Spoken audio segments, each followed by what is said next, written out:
তিনটি কেউটু সাপ ধরা পড়েছে। এই কেউটু সাপটি ধরা পড়েছে জলের ঘের ছিল, সেই ঘেরেতে মাছ ধরতে গিয়ে এখানে ঘুনি বসাতে গিয়ে তিনটি কেউটু সাপ সেই ঘুনিতে পড়েছে এবং তিনটি কেউটু সাপ পড়ে বেরোতে পারেনি এবং সকালবেলা যখন ঘুনিটি তুলতে যায় তখন গিয়ে দেখে না এই বিষধর সাপটি তখন ছিল। তো এইটা নিয়ে গ্রামের প্রচুর মানুষ এসেছে দেখার জন্য। তিনটি কেউটু সাপ, প্রচুর বড় বড়, একটি কেউটু সাপ অবত 5 কিলো ওজনের, এবং ইতিমধ্যে আমরা বন দপ্তরে খবর দিয়েছি এটিকে নিয়ে যাওয়ার জন্য। প্রচুর মানুষ এসেছে কেউটু সাপটি দেখার জন্য। তিনটি কেউটু সাপ, তার মধ্যে একটি ছিল 7 কিলোর ওজনের কেউটু সাপ, অনেক বড় কেউটু সাপ। এই 3টি কেউটু সাপ আমরা এখন জীবনতলা থানার সামনে, ভিডিওর সামনে রয়েছে। আপনারা যারা দেখতে চান তারা চলে আসুন।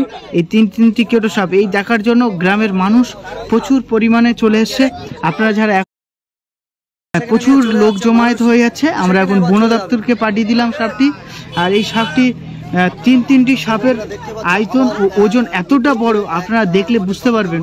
এবং আমার এই ভিডিওটা যদি ভালো লাগে অবশ্যই শেয়ার করে দেবেন আপনাদের বন্ধুদের কাছে।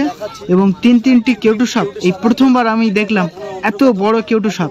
এই কেউটু সাপটি জীবনতলা থানাতে আনা হয়েছে এবং কেউটু সাপটি পাওয়া গিয়েছিল মিয়ারঘেরি একটা জলের খেতে। সেখানে ঘুনি বসাতে গিয়ে এই মাছ খাওয়ার আশাইতে 3টি সাপ ঢুকেছে এবং যার ঘুনি ছিল সেই উনি ঘুনিটি তুলতে গিয়ে দেখছে যে 3টি কেউটু সাপ তার মধ্যে পড়ে আছে। শেষ দেখে তো ভয়ে পালিয়েছে।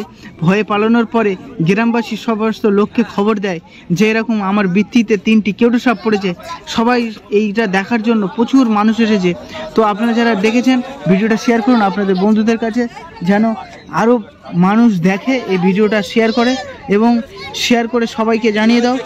এখন চারিদিকে জলের পূর্বাভাস বেড়ে চলেছে, তো সবাই সাবধানে থাকবেন আর নিজের প্রতি খেয়াল রাখবেন এবং যে রাস্তাঘাটে যাবেন একটু দেখে শুনে যাবেন, যেন অযথা হট্টগোল করবেন না। আর ভিডিওটা ভালো লাগলে অবশ্যই লাইক করে দেবেন।